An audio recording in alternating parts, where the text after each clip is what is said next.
Okay, so this is another Dude Tyson spooky face video. Let's do this in one take. This is about why I'm sticking with the Cult of Cthulhu.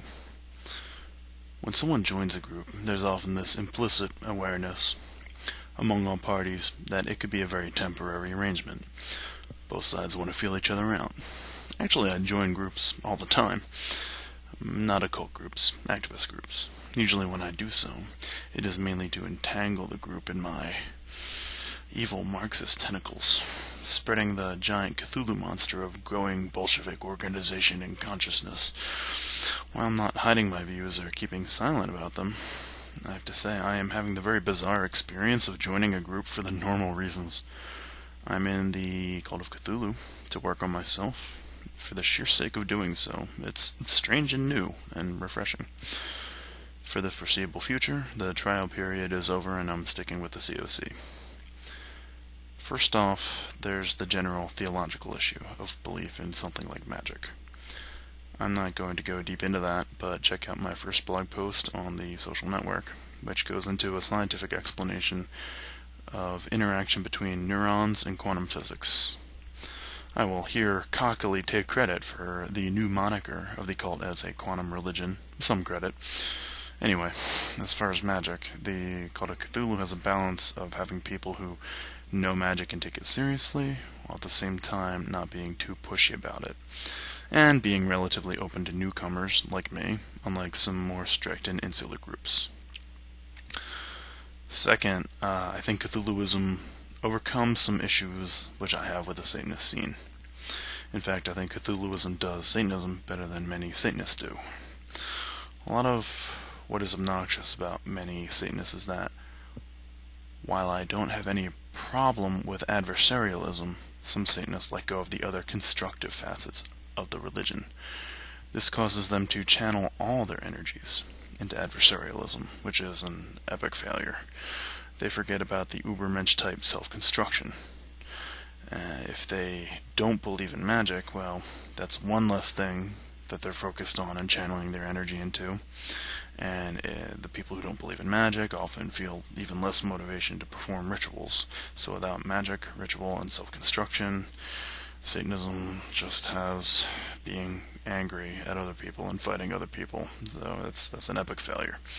I mean, if you lose the rituals, like, what are you doing? What are you doing? Satanism is just angry atheism without even rituals.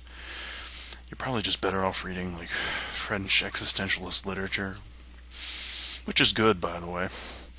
Whatever. So, if there's one last piece of wisdom I could impart to Satanists, it would be that social grace is a manipulative tool for getting what you want.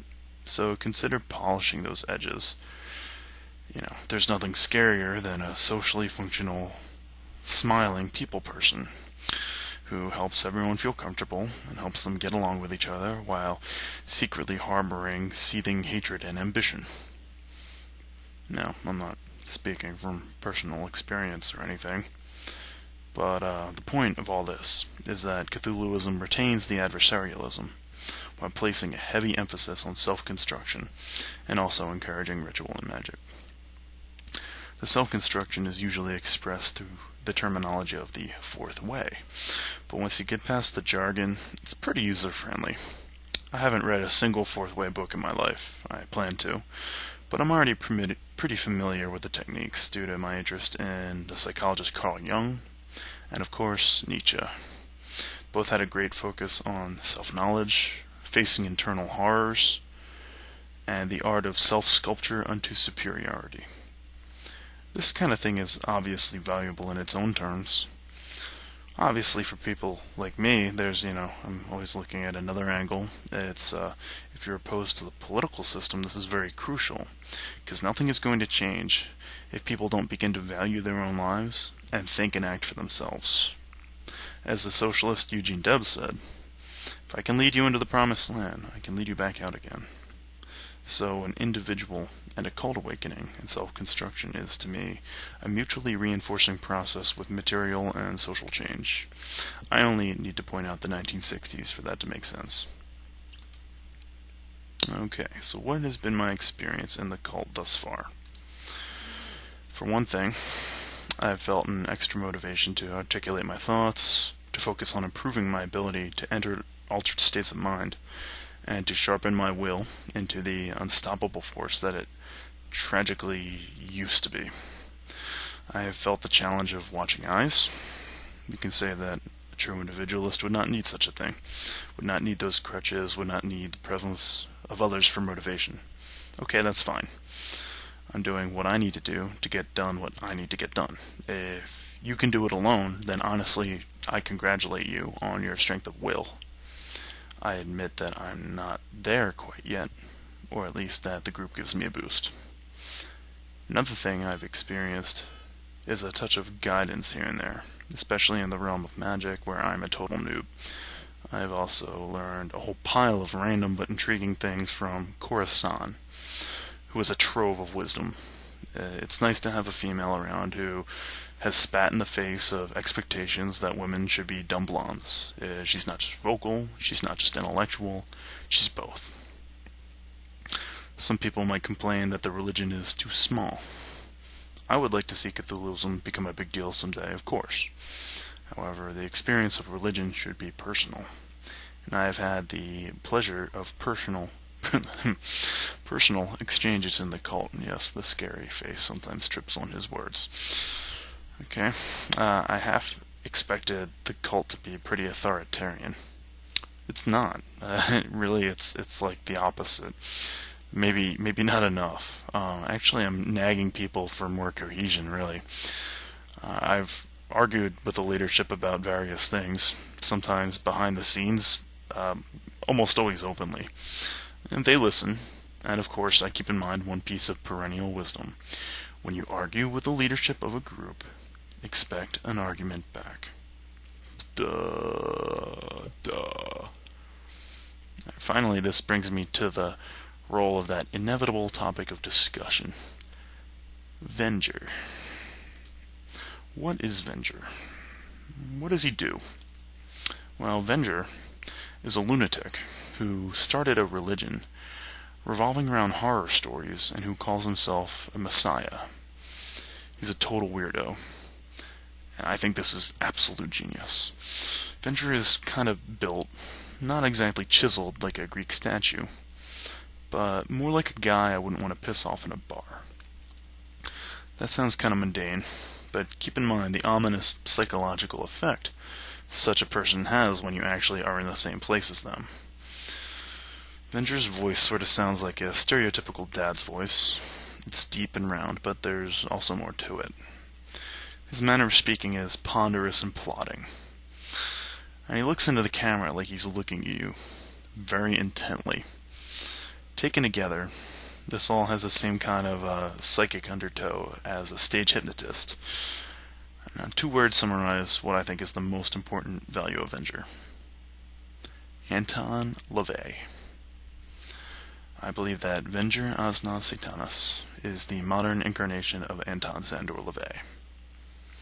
Now, do I think LaVey literally got reincarnated? No, that's not really what I mean. LaVey's contribution to the world was more than his ideas, more than his writing. It was his physical presence. His physical presence as an ominous, bald prophet of darkness. LaVey did not just write his book under a pseudonym and then hide from the attention of the world. He put himself out there, and he became a figurehead. He became a symbol for the darkness of his own mind in the physical realm. He became the physical nexus and epicenter, not just for the ideas of Satanism, but the experience of it. This is why I think the view I have of Venger is really nothing more than LaVeyism at its finest. Let me read you some LaVey.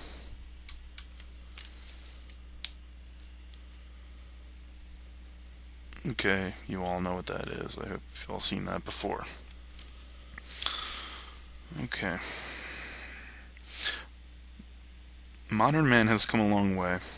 He has become disenchanted with the nonsensical dogma of past religions. We are living in an enlightened age. Psychiatry has made great strides in enlightening man about his true personality. We are living in an era of intellectual awareness unlike any the world has ever seen. This is all very well and good, but there is one flaw in this new state of awareness.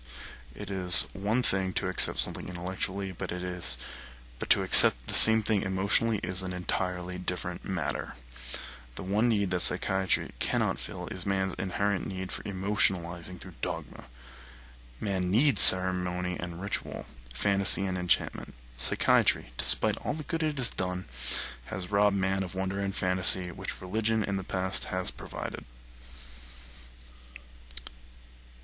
Okay, here we are. Passage number 2.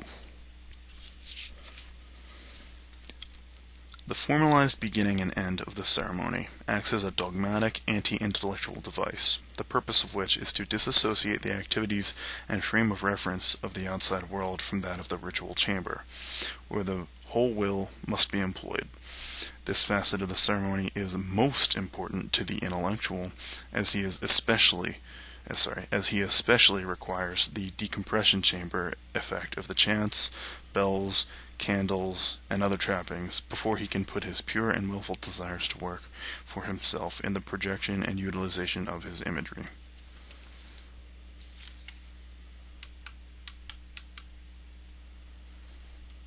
Okay, so LaVey mentioned all sorts of bells and whistles to charm the intellectual mind. I happen to be an ultra-rationalist, so the trappings of ritual are very necessary for me. That's exactly what Venger is. He's one more ritual prop. Except, of course, he is the central one. He is the foreboding patriarch, emanating his consciousness out into the multiverse, authoring and transmitting the words that I use to access that same multiverse. In mundane life, Venger is one more left-hand path philosopher on the internet that I sometimes agree with and sometimes argue with. In ritual moments, I find him to be something of a symbol, a personification, maybe even, here it comes, maybe even a Führer. Of course, the point of LaVeyism is that this emotive role is supposed to be limited. LaVeyism encourages people to bow to a ritual Führer during ritual only, so that they don't end up bowing to a political Führer in mundane life. So Venger is one of my guides in the spirit world, but otherwise he's just a dude who I harass with quibbles and criticism the way I do to everyone else. However, even in waking life, Venger does have an aura, simply because of his total dedication to his religion. Who else would do what he's done? Seriously, who would put themselves out there like that? Who would take the time to renovate the left-hand path back towards self-construction? Who would believe the insane shit he believes and then put it forward as something to take seriously? Who would turn themselves into a center and personification for such a movement? The sheer will of dedication and fanaticism and persistence, the sheer will of it, bends the fabric of reality in the direction of the struggler in a way that even the numbest of mundanes can sense. In the same way that LaVey became the devil, for all mundane purposes, Venger is Cthulhu. So, that pretty much is why I'm sticking around. There's a number of experiential reasons. There's that reason I gave for not being annoyed with Venger like a lot of people are. There's, where I am in terms of what I think and all that crap. So, that is where I'm coming from. Dude Tyson, spooky face, out.